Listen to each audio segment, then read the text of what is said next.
Welcome. Baruch atah Adonai Eloheinu melech haolam asher kitshanu b'mitzvotav v'tzivanu la'asok b'divrei Torah. Amen. And continuing with the Parsha of Tetzaveh, and I'll do some quick share here, which is of the ephod. This is a wonderful diagram of the ephod, and we were focusing on the onyx stones. These black squares actually are supposed to be onyx stones, and that's what we were studying about yesterday. And you can imagine trying to describe this is so complicated, so difficult. And so having the illustration is just so helpful. But I am going to stop this share and start the other share. Good morning, Lauren. We're on camera still. Right. I'm going to. Very good. Here we are. Verse 11, describing the way in which the onyx stones are to be engraved. Ma'aseh charash even, right? The work of a one who engraves stones. That's the text in the Torah. And he explains, Ma'aseh uman shel avanim. That is the work, the craft of a craftsman of stones. Uman is a craftsman. Charash, the word charash, ze davuk. He says that, okay, so there's a little bit of grammar here. When you want to use a possessive case, in other words, something of something, there's a special way in which it can be pointed in Hebrew. It's a whole series of ways in which to express the noun. But we see the word charash. Here's the word that Rashi is talking about. And charash even means, as this is the way I translate it here, an engraver of stone. And the little detail, I'm going to have to, 1 second, please. Sorry, 1 second.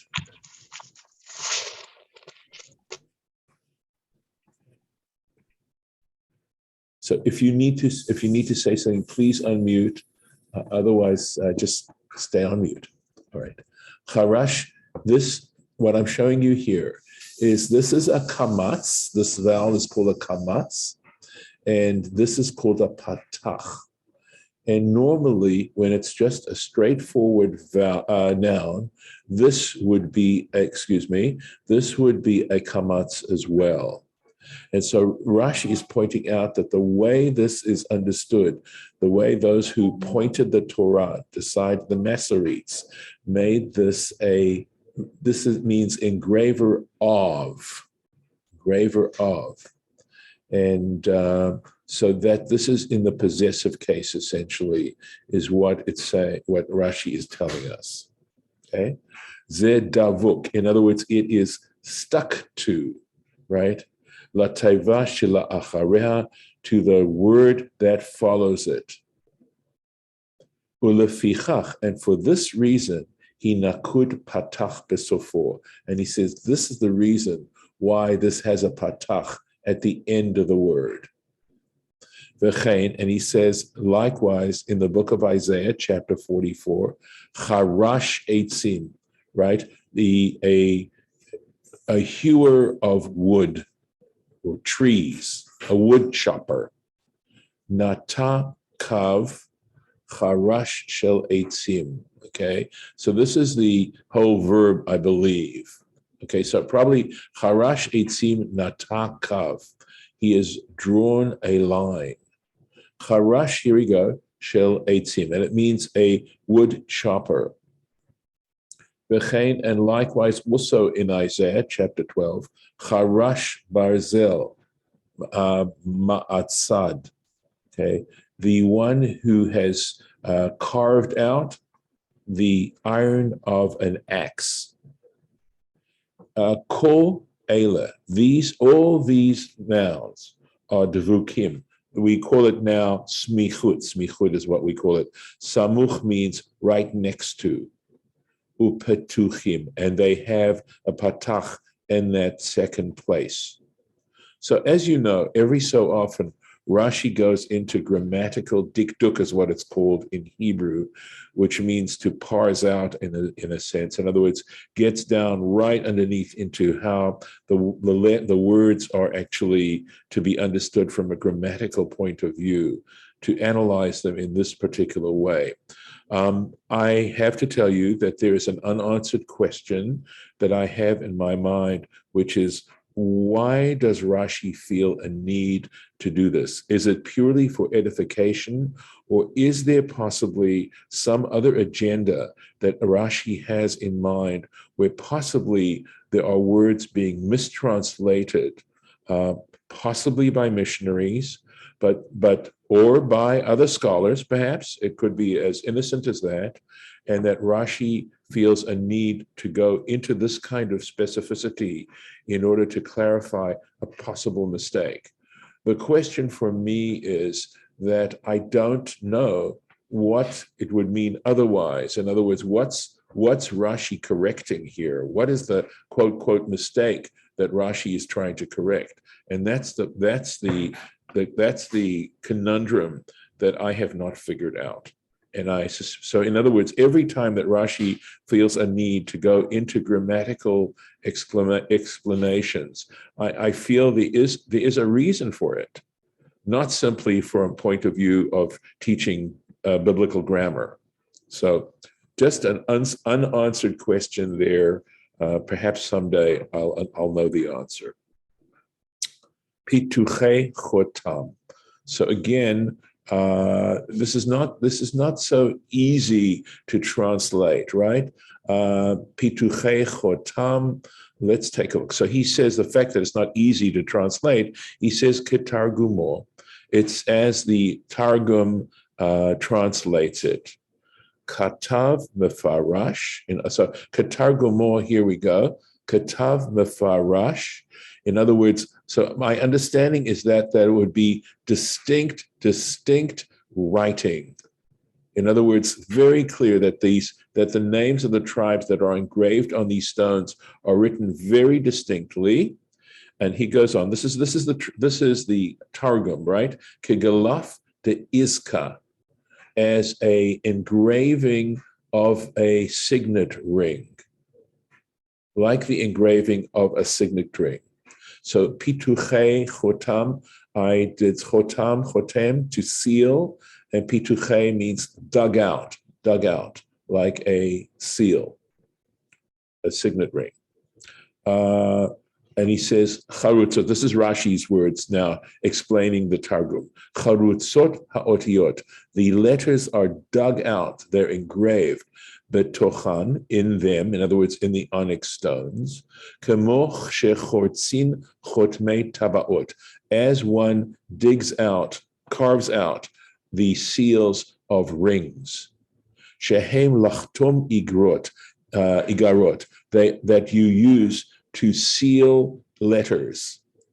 So you know that a signet ring has the name or whatever dug out of it, and then when you push the ring into the sealing wax, it then creates an embossing effect on that sealing wax. Katav nikar, recognizable writing, umifurash, and quite clear, quite distinct. So Rashi is explaining to us. So it's interesting in some ways that is the way the names of the tribes would be engraved on these onyx stones. And I'm just wondering, just all of a sudden came to me the thought, is there some reference here to that Song of Songs passage that says, engrave me as a seal upon your heart? Remember this, the whole idea here is to reconcile humanity with its source, with the source of creation. That is what this whole enterprise is about. And whether it's got to do with the tabernacle and its furnishings, or here, as you know already, that the high priest was all about reconciliation, And in fact, of course, in Pirkei Avot, we say, be like the disciples of Aaron, seeking peace, pursuing peace, bringing peace between a person and their fellow human beings. And of course, in order to have peace, one of the things you have to do is you have to look truthfully at the things that you might have done to offend and to try and find reconciliation because of the offenses that may have taken place. And in a sense, that is what the high priest was there to do, was to try and create a situation of reconciliation. So again, one looks at this, if one looks at this in a very casual kind of way, it just seems like it's out of date, old-fashioned, nothing to tell us. This is, superstition, blah, blah, blah. And yet, if we're open and patient, and we realize in some ways it's trying to teach us some very, very essential truths of what life is about. At any rate, going on. Musubot, mishbetzot. This is again back from the Torah text itself. Means surrounded by squares. Mukafot ha'avanim. So Rashi again. The stones are to be surrounded on the edge, right? B'mishbetzot zahav, with squares of gold.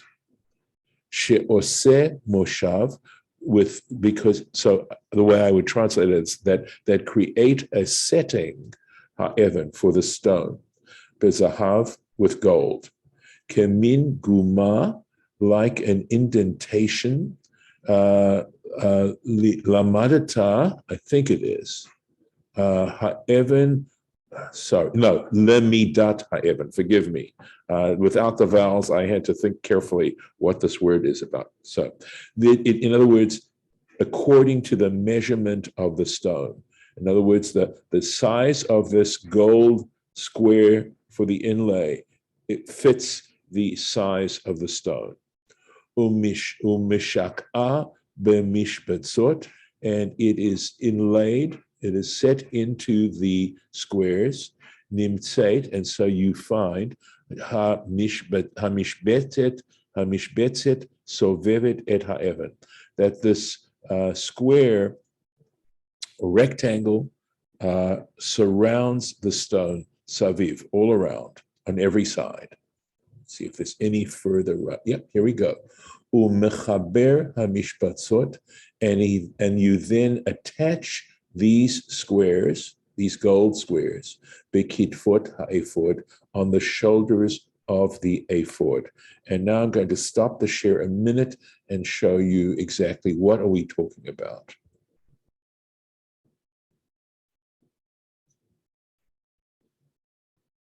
So here we are. These are these gold rims that are then attached to the shoulder straps of the ephod. And here you can see very nicely what these look like. Okay. There we are. Let's stop that again. Go into the text once again.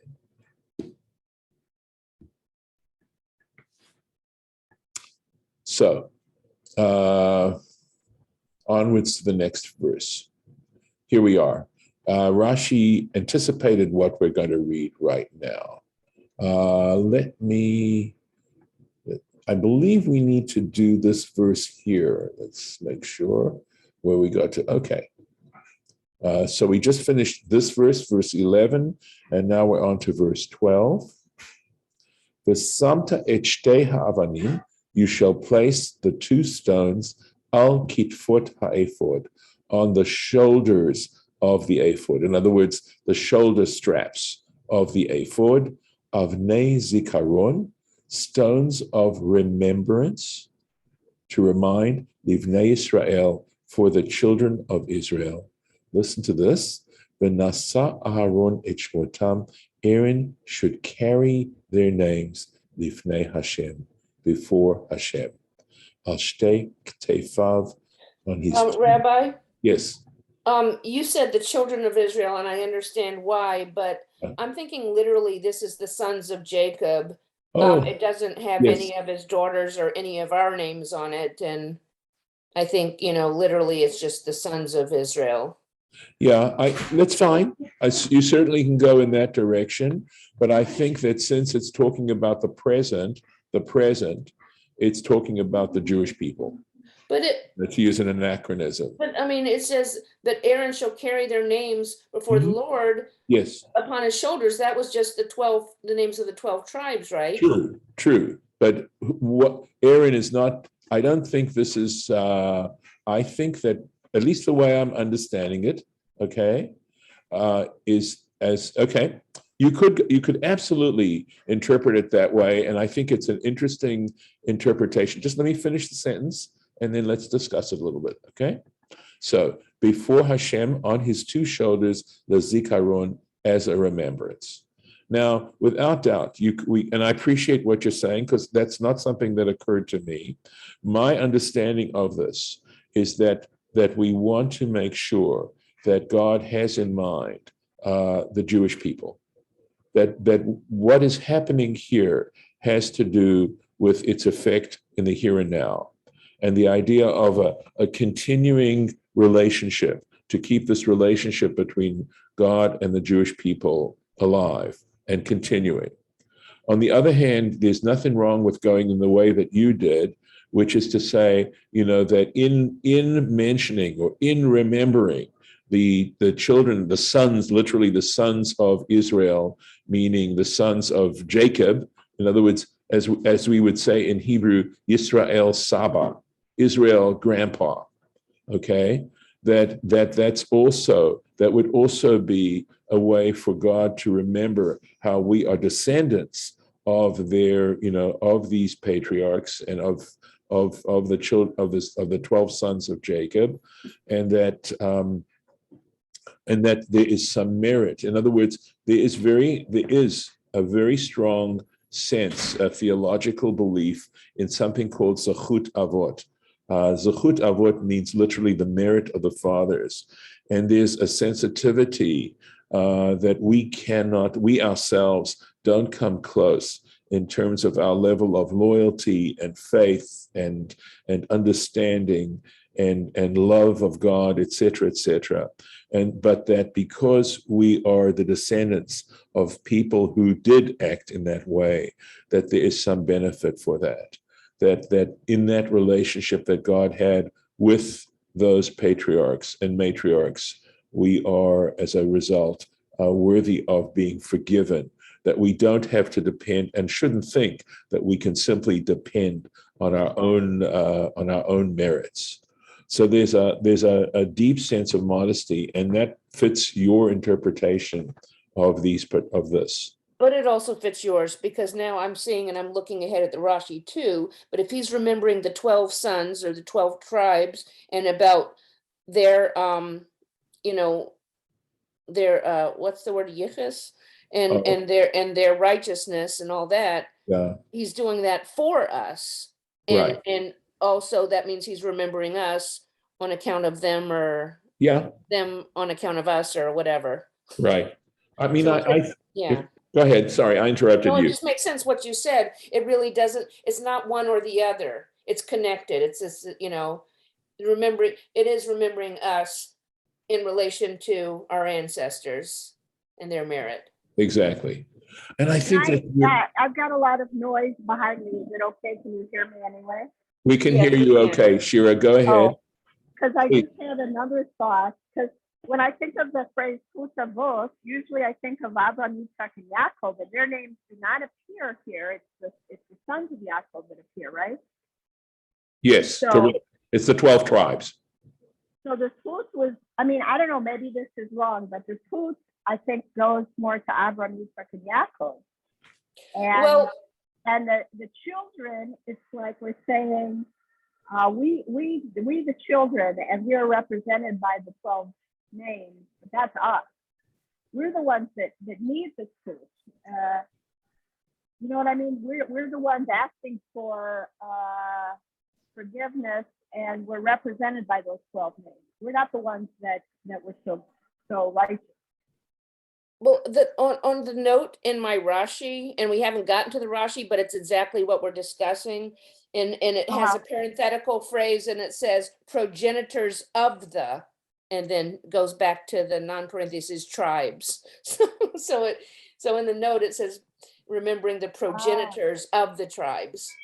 Well, let's- That's the thing. Yeah. Let's look at the Rashi. Yaakov were the 17. Right. Let's go ahead and take a look at the Rashi, and then if you want, we can continue this discussion a little bit. Okay, how's that sound? So I do want to take care of the Rashi. It's a good place to go. Lezikaron, as a remembrance.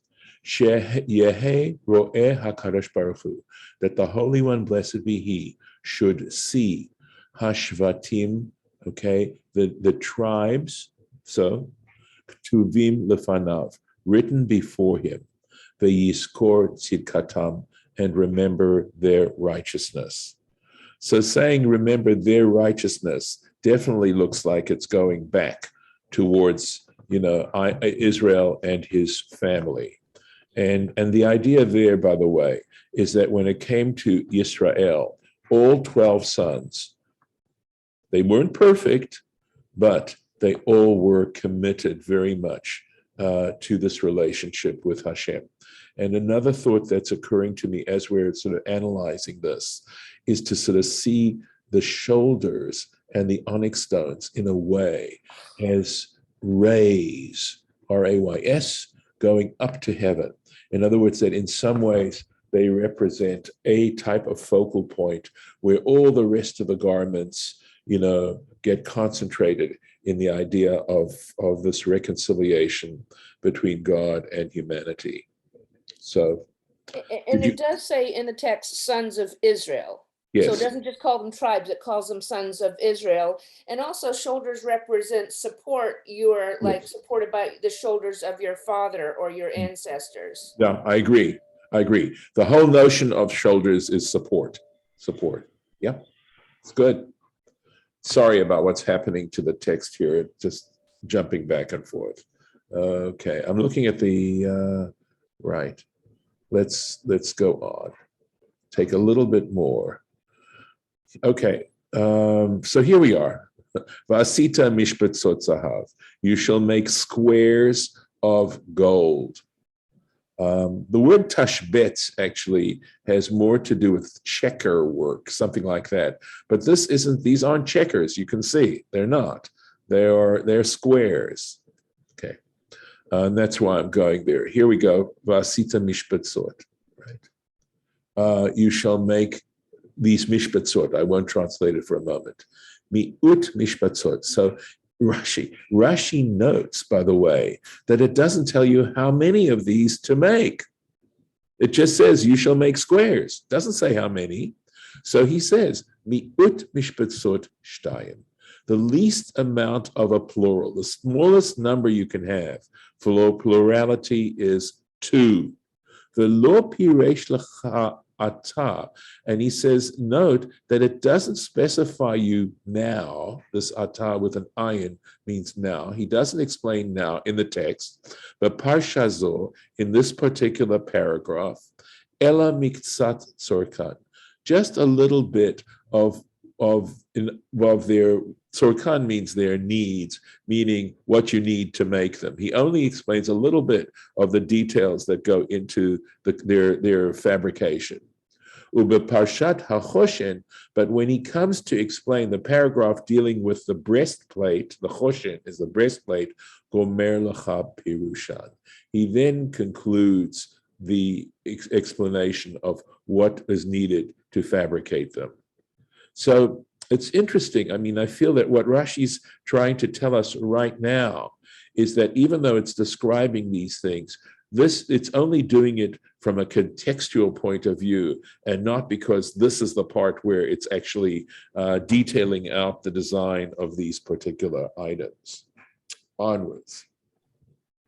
Ushte shar shirot, 2 chains, zahav tahor, of pure gold, migbalot, doubled up, ta'aseh otam, you shall make them, ma'aseh avot, so ma'aseh means with twisted work. V'natata et sharsharot ha'avotot, and you shall place these twisted chains al hamishpatzot, upon these squares. So let's see if we can find, I'm going to see if I can find an illustration for you. Give me one moment. I'm going to stop this share and see if I can find the illustration for you. I do have an illustration if I can simply open it up. That's the point. Here it goes. All right, let's see. Actually, where I have to show it is, one second, here we go. Here's a nice picture. Got it. I'm opening it up and we can take a look.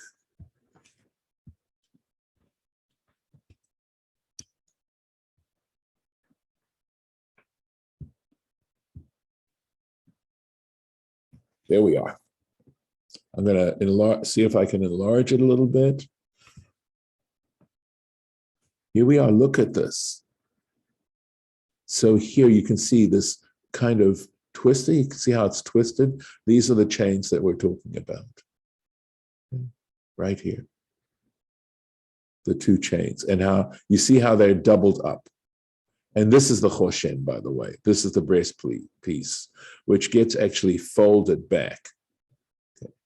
So that gives you some sense of what this looks like. And I wonder to myself if these are the mishpatzot that he's talking about, and whether they are. I'm going to stop the share and see if I can find another illustration for you that might be helpful. Give me a moment.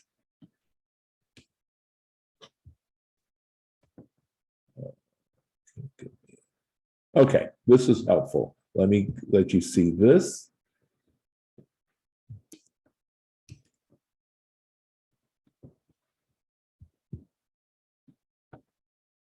Now you see where it fits. Look at that, how this goes. And again, this is all from that book that I'd been referring to before. There we go. You see the onyx stones, you see how these are the gold squares, and these are fit underneath, right below those mishpatzot. So now the choshen can hang from his shoulders. And I believe there is symbolism. This is the breastplate. It's called choshen mishpat, right? The breastplate of judgment, and how it hangs onto that it's the fact that it's hanging onto this, right? So in some ways dependent. So maybe I'm going on a limb to say that true peace, right, depends, that justice, right? Justice, good judgment, true judgment, equity, etc., all connected to this relationship that we have with God. That if justice is perverted, we destroy our relationship with God. And I think there are plenty of verses to support that particular notion, by the way. And this is probably a good place for us to stop. So I will stop the share right now. And any thoughts? Yeah, go ahead, please.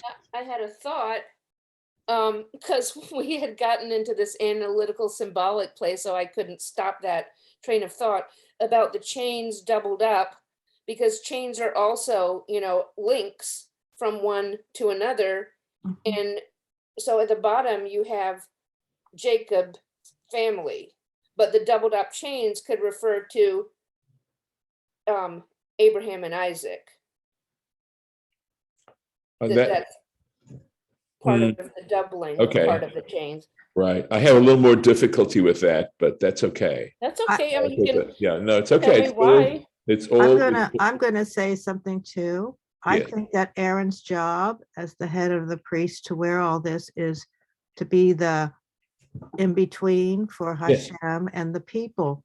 Right. So we have the tribes, which are the family of the sons, linked to the actual tribes individually of the family of the sons, named, not just named out, but shown, over the body of the priest, the head priest, who in fact atones for them, makes atonement for them.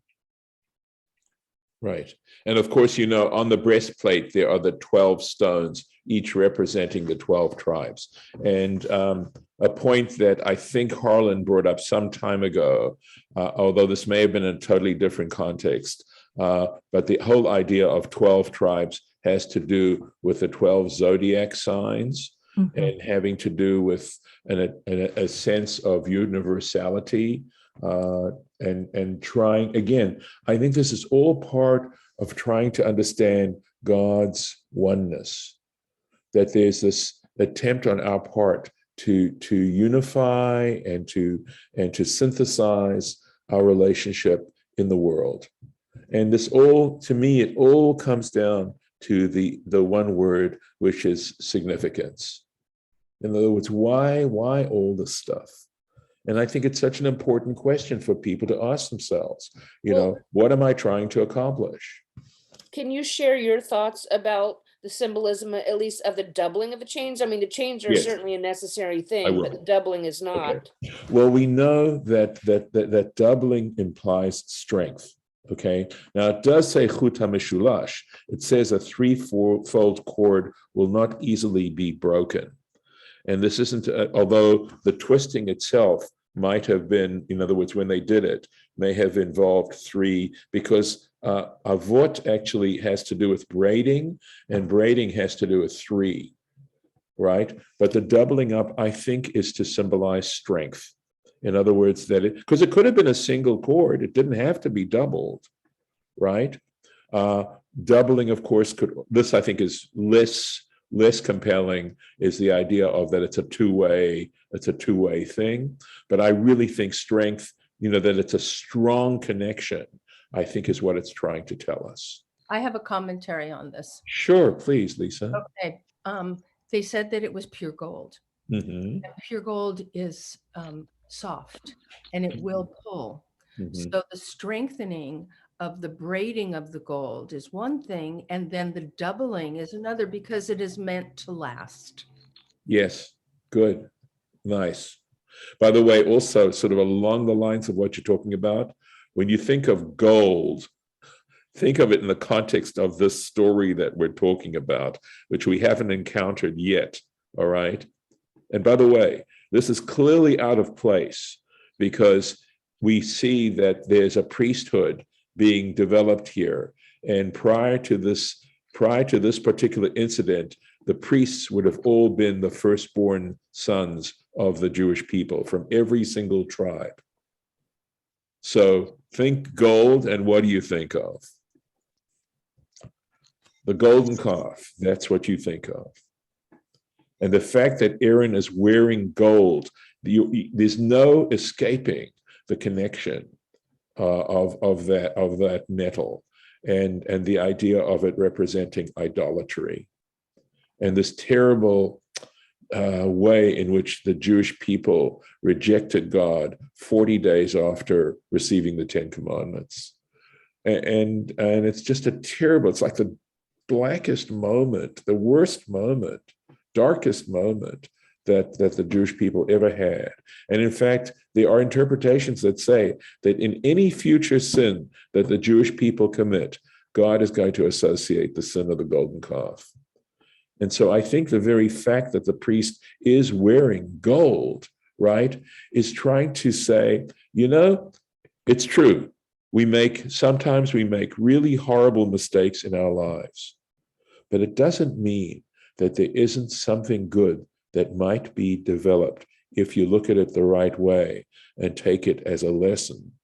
Sometimes the lesson is as simple as what not to do, but sometimes the lessons are even deeper than that. And sometimes you can say it's a test of the relationship. But I think that part of the gold here has to do with the idea of the forgiveness, of trying to create a situation of reconciliation for that terrible act that the Jewish people committed in worshiping the golden calf. They were really, really letting God down at that particular moment.